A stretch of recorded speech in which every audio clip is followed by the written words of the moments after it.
The gate lock was turned the wrong way. Tu Na stopped cold.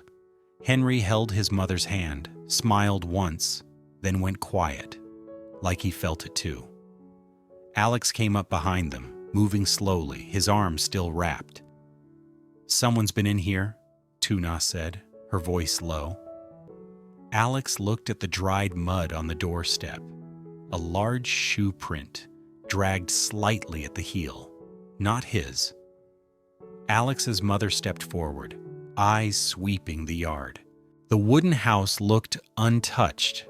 The fish pond was still, but the blue glazed cup on the kitchen table had been turned at an angle, like someone set it down in a hurry. Tu Na swallowed hard. Her hand moved to her belly without thinking. Alex touched her shoulder. "Careful. We're home," he said. But his breathing was tight. Alex's mother didn't ask who. She closed the door and slid the bolt from the inside. "It's quiet here," she said. "But quiet doesn't mean safe." Henry tugged at his dad's shirt. "Dad, fix house." Alex crouched and forced a small smile. "Yeah, Dad will fix it." Tu Na looked back at the lock. A cold thought slid down her spine. They'd left the hospital, but they hadn't left the darkness. Alex's mother called Lon, short and firm. "From now on, anything about the family being at the farm, no one at the company needs to know." Lon answered with a single yes, then went quiet. Tu Na felt even colder, because if it had to be hidden, it meant someone was dangerous. Alex's mother ended the call. She looked straight at Alex, slow, like setting a new rule. "Tonight you're going to tell me what you've been hiding." The next morning, Alex insisted on going outside while the sky was still gray. Tu Na held out a bowl of porridge. "Eat first." Alex shook his head. "Let me do something." He picked up a hammer and tightened the hinge on the window frame. Each tap sounded like proof he was still the one holding things together. Henry ran in circles, sometimes reaching up to touch his dad's bandage, then running off again. Alex's mother set a chair on the porch and left warm water within reach. She didn't say, "Don't." She just watched, like she was guarding a line. Tu Na went behind the house to grab a basket of greens. Alex's mother called after her. "The pond's low." Tu Na leaned over. On the bank, there was a fresh drag mark from a net, too new to be dust. "Someone stood here last night," Alex's mother said. Tu Na's skin prickled. "I locked the gate." "A lock doesn't stop someone who knows the place," the older woman replied. Alex heard and stood in the doorway, his hand tightening around the hammer handle. "What do they want?" Alex's mother looked at him. "They want to know how awake you are."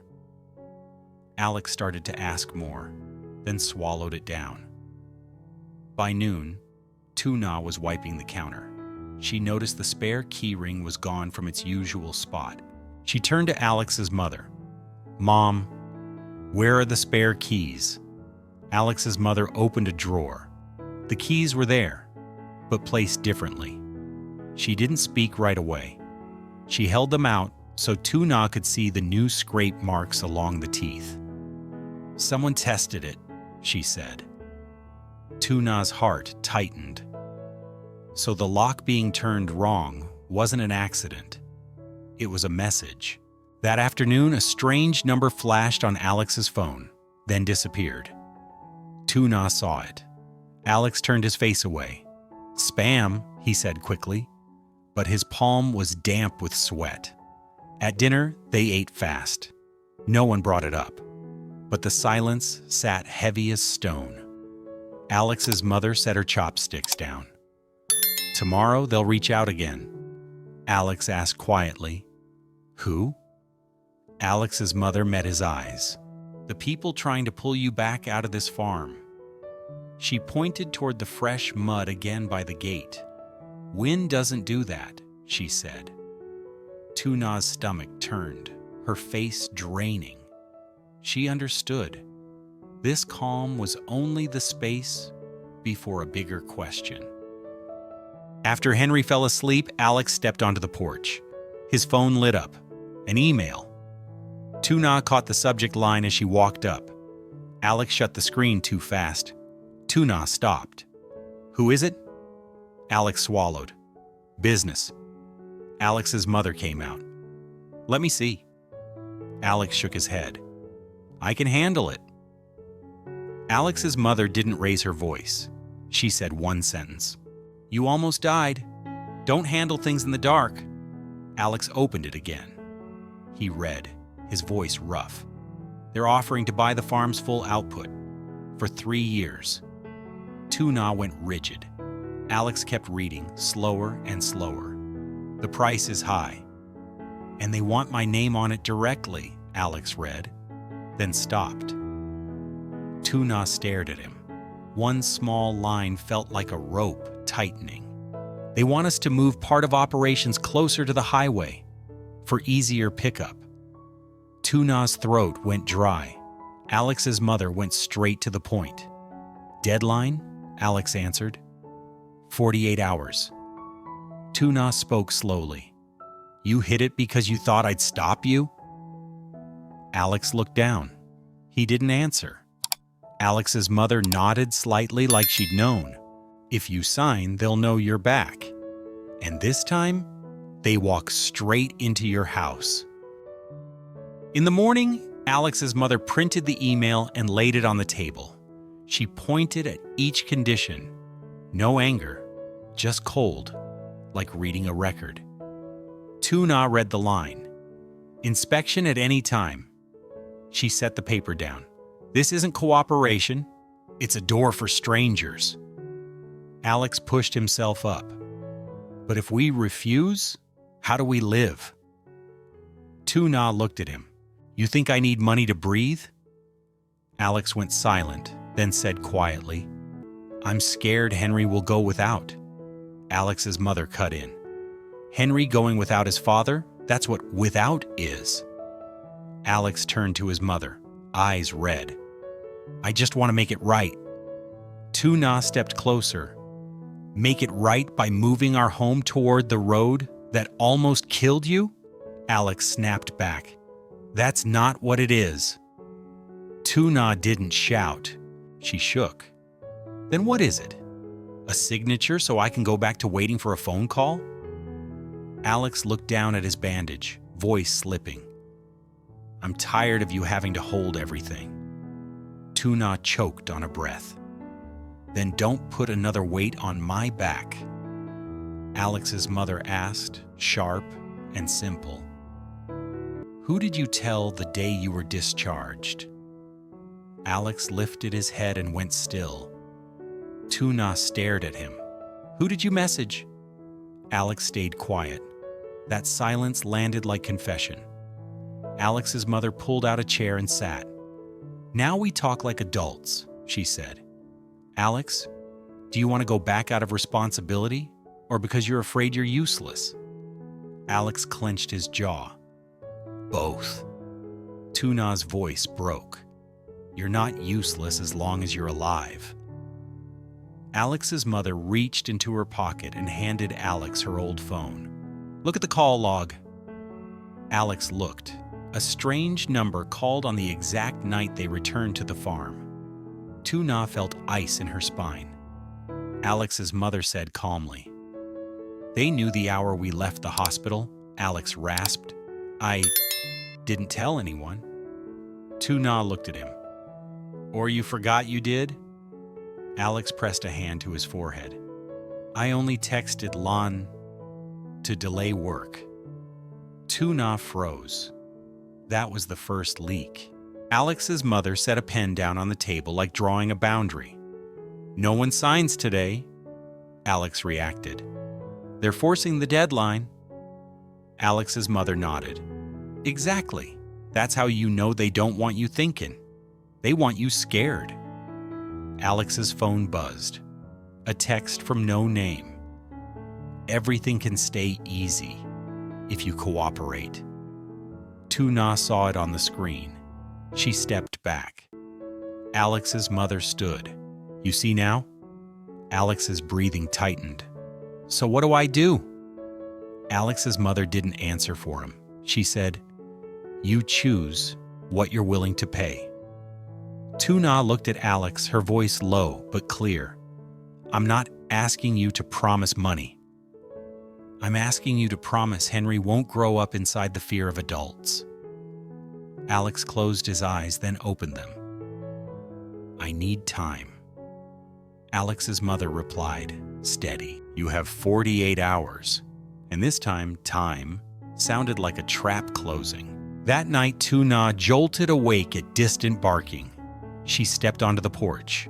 Alex's mother was already there, holding a cup of tea gone cold. She didn't turn. I'm scared, Tu Na said. Alex's mother nodded. Being scared is normal. Tu Na swallowed. I'm scared I'll be the one signing again. Alex's mother finally looked at her. Last time you signed to save Alex. This time, if you sign, you open the door to danger. Tu Na stared at her hands, still resting on her belly out of habit. Alex's mother noticed. Her voice changed, slightly.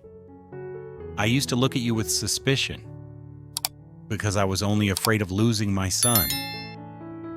But I've watched you endure, not to keep a man, but to keep a family. Tu Na stiffened. Tears rose, but she didn't make a sound. By morning, Alex was in the garden, replanting a row of vegetables. Slow, steady. Henry offered seeds. Dad plant? Alex smiled. Dad plants? Tu Na stood in the doorway, her chest warm and aching at once. A small farm, a small family, and invisible hands still reaching for them. Alex's mother slid the printed pages back toward Alex. Read it again, she said. Alex stopped on the line. Directly under your name. He looked up. If I sign, they tie me to them. Tu Na said, and if you don't sign, do they let you go? Alex's mother answered, no one knows. Alex looked towards the gate. Yesterday's scrape marks were still there. He said quietly, I thought coming back here would be the end. Tu Na replied, no, coming back here is how we start living again. Alex's mother watched them. But living again has a price, she said. Tu Na pointed to inspection at any time. So they'll come, right? Alex's mother nodded. Not once. And every time they'll take something else. Tu Na shivered. She remembered the hospital. That feeling of being pushed into decisions. I don't want to live waiting for another accident, she whispered. Alex lifted Henry and held him tighter than usual. Henry pressed his cheek into his father's shoulder, half asleep. Alex looked at his son, voice breaking. I don't want to lose anything else. Alex's mother's eyes turned wet, but she looked away, like she wouldn't allow herself to fall apart. Alex's phone buzzed again. Still no name. Before 5 p.m., tomorrow. Alex shut the screen. Tu Na understood. The cost wasn't money, it was sleep, trust, peace, a child's calm. The afternoon sky went heavy. The printed contract sat on the table, a pen beside it. Alex sat still for a long time. Tu Na stood near the door, her hand on her belly. Alex's mother stood behind her son. No pressure, no comfort. Henry pushed his toy car back and forth along the same line in the dirt, like a path he couldn't leave. Alex looked at his son, then at his wife.